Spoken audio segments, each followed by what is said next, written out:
Welcome to Monday. It's December 29th, 2025. Your DayWeather Podcast brought to you by the Advocates Injury Attorneys. If you've been injured in an accident, do not face it alone. Get an experienced local Wyoming attorney on your side. Free consultations at WyomingAdvocates.com or call 307-800-1952. You deserve an advocate.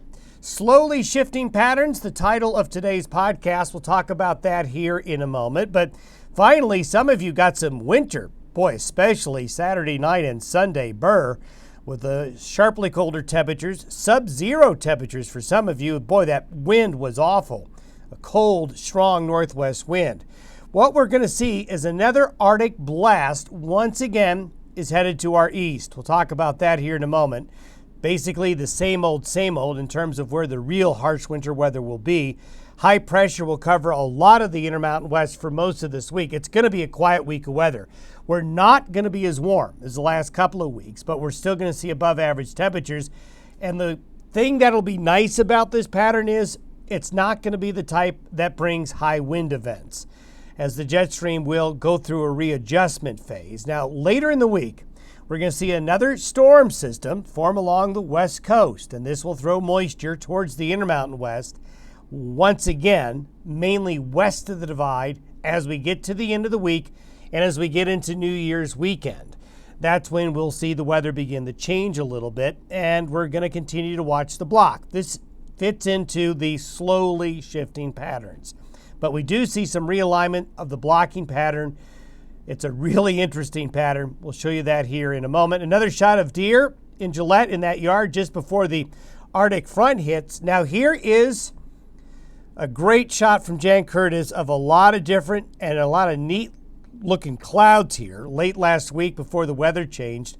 You can see Jan put together the official names of all those clouds, and I'm not even going to try once I get past alto cumulus, but a great shot there of the variety of clouds that we'll see here in the west. Now, speaking of clouds, that Pacific moisture pattern was extremely impressive. One reason why it was so warm, as you see from that shot there in California, was the air came in from some very low latitudes and got catapulted very far north into western North America. Then here's a good shot of the leading edge of the cold front that was coming down out of northern Wyoming and southern Montana during the day Saturday, bringing that shot of Arctic air. Beautiful shot there out of western areas of New Mexico. And then before the Arctic front arriving on Saturday, a shot there of Glendo Reservoir. And then a little shot of snow finally for Estes Park. Should have a lot more snow on the ground by late December for sure.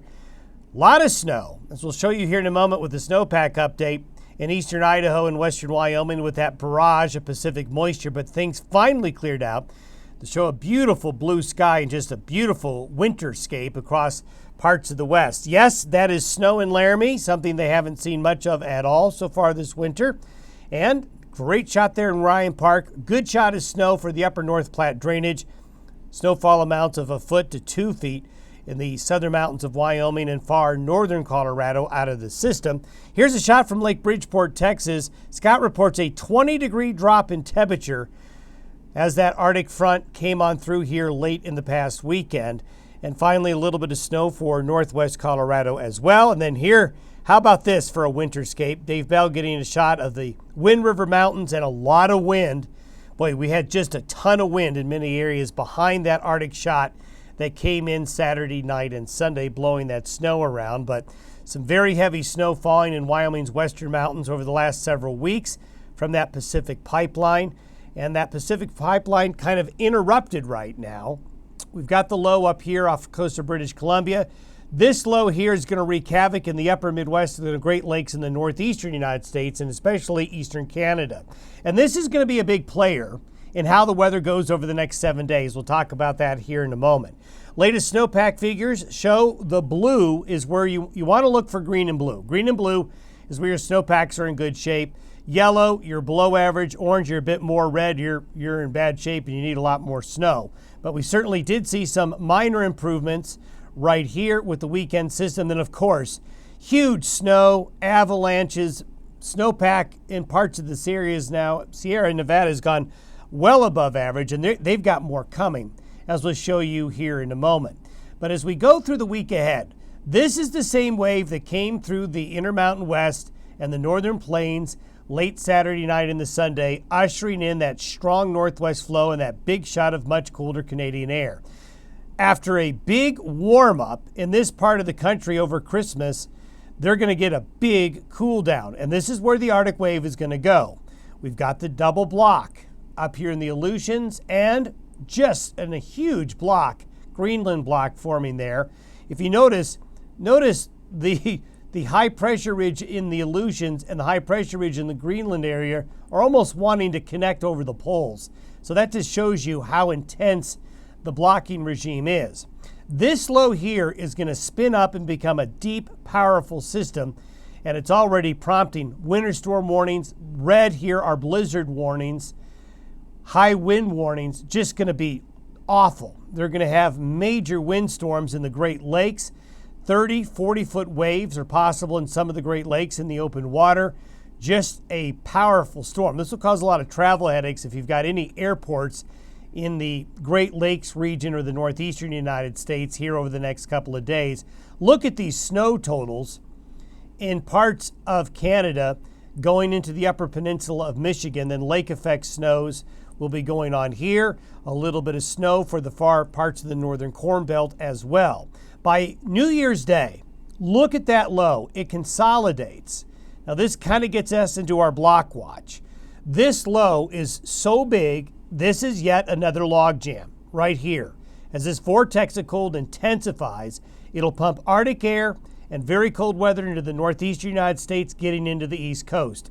Notice the western United States is under high pressure, but we're going to see this low pressure system. See how this pattern's repeating? Here we go with another low swinging down the west coast instead of coming inland. But like late last week and over the weekend, we'll get ejections of moisture coming off the Pacific into the Intermountain West by later in the week. But here's the next logjam because of this super intense Greenland block. Notice up here, we've got a low coming into the Aleutians block. So the Aleutians block is showing signs of temporarily weakening, but the Greenland block basically is going to logjam with this system here. This keeps the low off the California coast, but there will be pieces heading eastward. But overall, this ridge right here is what's going to give us a very quiet week of weather. And notice where the jet stream is. It's way up there. So that's going to take the Arctic air well up to the north and east, but we don't have much of a pressure or temperature gradient. That's why we won't, by our standards, have too much wind. So what happens with this Greenland block and what happens with the Aleutian block? Well, the Greenland block ends up dominating. This is going to send the cold here into the northeastern United States. Europe over here going to get a shock of cold and snow in many parts of Europe over the next week. But if we look at precipitation between now and New Year's morning, there's the snow along the Arctic boundary. Another wave of deep moisture, not as intense. The California storm this week, not as intense as last week. But through New Year's Day, the best the moisture can do is penetrate just areas west of the divide. So once again, the middle zone here, which has been the case all winter so far, is still out of the game. Because the Arctic air is going this way, that low coming down the California coast is going to slide down the coast instead of heading eastward for now. That takes us through Thursday. Now, as we get into the end of the week and the weekend, we see the intense Greenland block. We still have this vortex of cold in eastern Canada, the northeastern United States.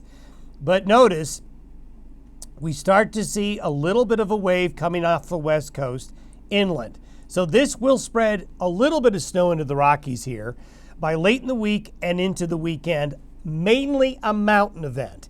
If you're looking for an upslope storm along and east of the divide into the plains or the Front Range, you're just not going to get it yet because of this slow pattern that is getting log jammed up by this time around the Greenland block. But let's take a look a little bit further past this upcoming weekend. Between now and the weekend, there's your precipitation. So this is the precipitation that comes between Thursday and Sunday. So you can see we'll get a little bit of moisture coming back into the western mountains of Wyoming, mountains of Colorado, mountains of Utah. The snow comes back. Look at California and the Pacific Northwest getting very wet again. So that'll be another boost to the far western snowpack, even into Arizona, getting cool and wet as well with the showers. But in this part of the country here, that continues to be the case, at least through the weekend. Very little happening. Snowfall will be pretty impressive again, into the Sierra Nevada especially. Then let's go out a bit further. We're now into block watch. This is where we are as of today. There's your high over the Aleutians. There's your high near Greenland. So if we highlight the omega patterns, this omega pattern here in the Greenland area is just really, really intense. So this is the logjam problem for the next 7 days. Let's look here, though, at what happens as we go forward. So this is today. This is by New Year's Day.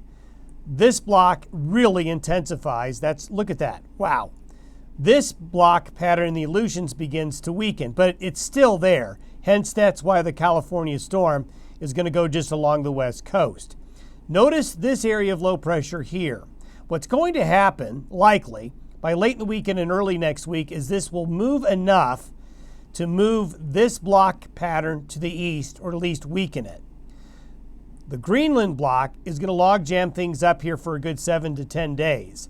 But once this block begins to go away, things begin to change over here. If you look at the snowfall totals in eastern Canada and the Great Lakes between now and Sunday, just really impressive under that blocking pattern. They're just going to get walloped. As we get to New Year's Day, right here, this is Thursday, with the blocks. As we get into next week, notice this is the 6th of January. Well, the block pinches off here. We still basically have it, but it's weakening. Notice in the Aleutians here, we no longer have a high pressure ridge. We have a little bit of ridging here, but what we see right here is the formation of a pattern that is not as good to maintain the Aleutians block. So sometime next week, the Aleutian block weakens and the Greenland block kind of goes through a life cycle where it will not be as robust. What'll happen is this area right here will have an easier time coming into the western United States instead of going down the coast like we have now. But that's not until next week.